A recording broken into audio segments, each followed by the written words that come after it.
ഇനി നമ്മൾ ഫ്രീ ടൈമിലൊക്കെ ഒരു സുബ്ഹാനല്ലാഹ് എന്ന് ചൊല്ലിയ ഉമ്മമാരെ, ല തസ്ബീഹത്തും വാഹിദ അസ്കലു ഇൻദല്ലാഹി ഫിൽ മീസാനി മിൻ ജബലി ഉഹുദാന. ഒരു തസ്ബീഹ് അള്ളാഹിൻ്റെ അടുത്ത് നന്മയുടെ തുലാസിൽ ഉഹുദ് മലയേക്കാൾ വെയിറ്റ് ഉണ്ടാവും. നിങ്ങൾ ഒരു സുബ്ഹാനല്ലാഹ് എന്ന് ചൊല്ലിയാൽ ഉഹുദ് മല 12 കിലോമീറ്റർ നീളാ. ഉംറക്ക് പോയ ഹജ്ജിന് പോയ ആൾക്കാർക്ക് അറിയാം. മദീന പള്ളിയിൽ നിന്ന് നോക്കിയാൽ നേരെ 3 കിലോമീറ്റർ അപ്പുറം കാണുന്ന മലയാണ് ഉഹുദ് മല. 12 കിലോമീറ്റർ നീളമുള്ള മല ഒരു തുലാസിൽ കൊണ്ടുവന്ന് വെച്ചാൽ എത്ര വെയിറ്റ് ഉണ്ടാവും, എത്ര തൂക്കം ഉണ്ടാവും? നിങ്ങൾ മനസ്സുകൊണ്ട് ആലോചിച്ച് നോക്കി. 12 കിലോമീറ്റർ നീളമുള്ള ഒരു മല കൊടുത്തിട്ട് തുലാസിൽ വെച്ച് എത്ര കനം ഉണ്ടാവും?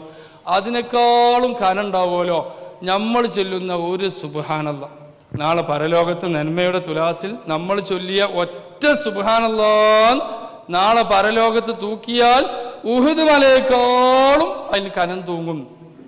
ഇത്രയും പ്രതിഫലമുള്ള കാര്യമാണ് ഒരു സുബ്ഹാനല്ലാഹ് ചൊല്ലൽ. മഗ്‌രിബ് ബാങ്ക് കൊടുക്കുന്നതിന് 10 മിനിറ്റ് മുമ്പ്, അരമണിക്കൂർ മുമ്പ് പള്ളിയിൽ വന്നിരുന്ന് തസ്ബീഹ് ചെയ്യുന്ന ശീലമൊക്കെ ഉണ്ടായിരുന്നു. സുബ്ഹാനല്ലാഹി വബിഹംദിഹി സുബ്ഹാനല്ലാഹിൽ അലീം വബിഹംദിഹി അസ്തഗ്ഫിറുല്ലാഹ്.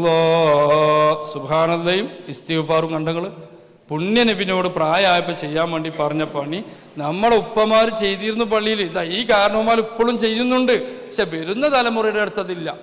നിങ്ങളെ കണ്ടിട്ട് നമ്മുടെ തലമുറ പഠിക്കണം. തസ്ബീഹും ഇസ്തിഗ്ഫാറും നമ്മൾ മഗ്‌രിബിലെ സമയത്തിരുന്ന് ചൊല്ലുന്നത്, പള്ളി ദർസിലെ കുട്ടികൾ തസ്ബീഹിലും അവരുടെ കൂട്ടത്തിൽ നമ്മൾ ഇരുന്ന് ചൊല്ലുമ്പോൾ അത് വല്ലാതെ റാഹത്തുള്ളൊരു സദസ്സാണ്.